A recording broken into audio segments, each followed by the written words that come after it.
I think it's hard for most people to appreciate how easy it is to build your own home biogas system. Perhaps we want things to be more complicated than they are in order to somehow justify the suffering we've had to endure all these centuries trying to live without domestic biodigesters.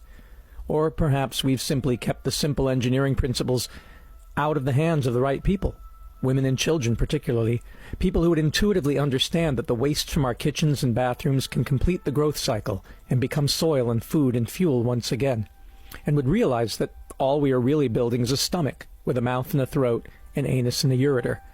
This biomimicry is easy to understand if you think of a biodigester as a baby, or as an animal, a fire-breathing dragon if you like, rather than a machine. But it is simple. Here's how you do it the Solar City's open source way. Get yourself an old IBC tank, an international bulk container.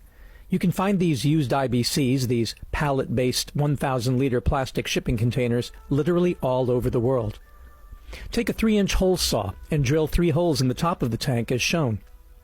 If you're in a place with no electricity and no power drill, take a piece of metal pipe with a 3-inch diameter and heat it up and melt the holes through the plastic.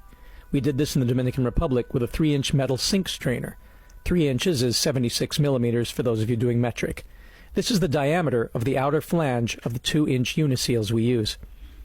Next, get yourself 3 2-inch uniseals, grease them up with plumber's silicone, and pop them into the holes. Next, cut 3 pieces of 2-inch or 50 millimeter sewer pipe to a length of 1.5 meters. Designate one of the pipes as the feeding pipe, and cut the bottom at a 45-degree angle, so that the food waste you put in can slide out easily into the bottom of the tank. This gives the pipe a pointy end. Sand any rough edges and soap up the pipe and the inner ring of the uniseal, and firmly push the pipe through the uniseal, twisting as you go, until it reaches the bottom of the tank and stops. Designate the second of your 3 pipes as the gas outlet pipe, and cut a hole so that it will be just below the top of the digester when inserted through the second uniseal and pushed to the bottom. Yes, you'll have to measure this one, as the heights of your IBC can vary. You can do this by putting the pipe in the hole before you put the uniseal in and making a mark with a permanent marker about 2 centimeters below the place where the top of the tank touches the pipe. Make sure you sand the edges of this hole smooth and flush so it doesn't cut or get stuck on the uniseal on the way down. Then push the gas outlet pipe into the tank through the uniseal.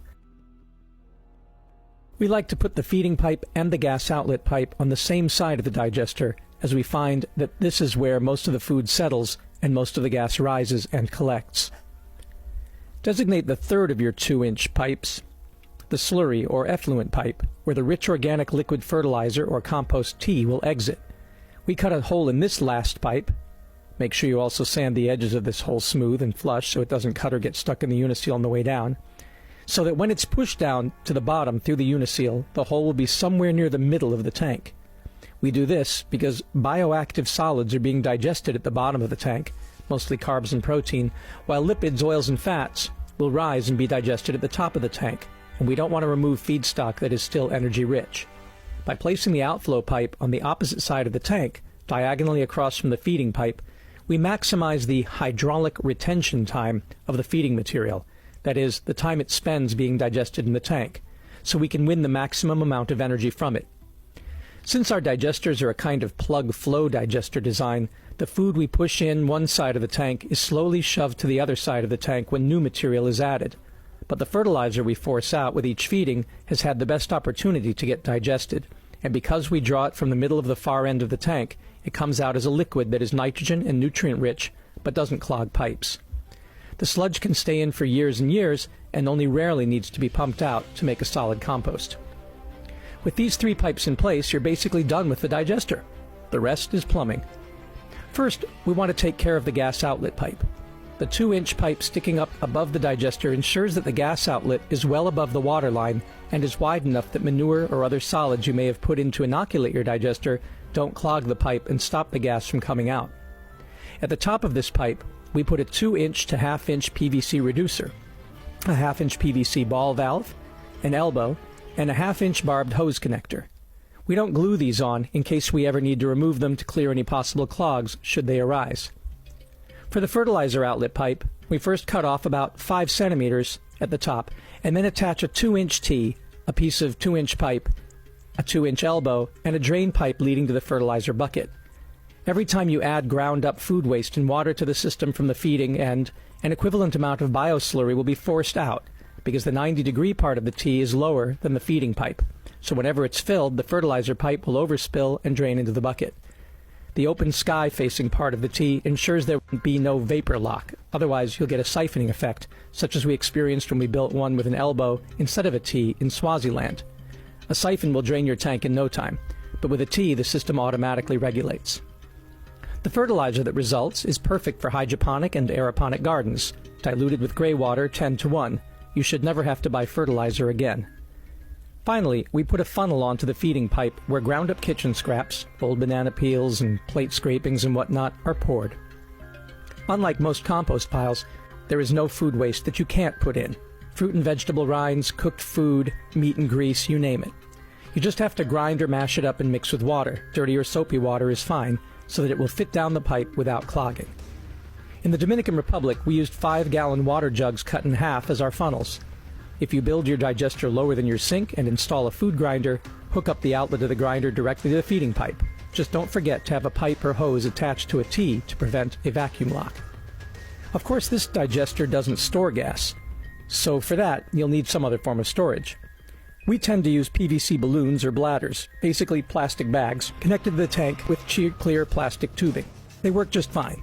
In New York, we've built these digesters in 2 family basements, and the gas is stored outside in the bags, with a T-line connecting the output to the kitchen stove. Yes, biodigesters are perfectly safe to use in the home, and they are generally odorless if fed correctly. But if you do want to ensure there will never be any smells emanating from the pipes, pour a thin sheen of vegetable oil or citronella in the feeding and outflow pipes every couple of weeks, and lightly cap them. If you're building your digester outside, there are a couple of things to finish up. If you're in a hot climate, paint your digester black. For one thing, the digesters are animal stomachs with the same microbes that live in animals doing the digestion, and they need to be kept at body temperature. The sun will heat up a black digester and help keep it warm. For another thing, the microbes must be kept in the dark. If light gets into your digester, which it will through the white plastic of the tank, algae will grow in the tank, produce oxygen, and kill off your anaerobic archaea. You'll get lots of gas, but it will all be carbon dioxide. So the tank should be opaque. If you're building your Solar Cities digester outside in a cold climate, you need to insulate it. We've found that cheap styrofoam and stretch wrap can work okay if you put enough layers, but you're best off if you can get the thing foam sprayed. And in really cold climates, you should insulate and put into a greenhouse, and even put PEX heating coils inside connected to a source of hot water, like a solar heater, or your shower or bath, using the gray water as it comes out warm. But that's the subject of another tutorial. We hope you will join the Solar Cities evolution to make the benefits of biogas affordable and simple for everyone. It really is easier than you think. So please, do try this at home.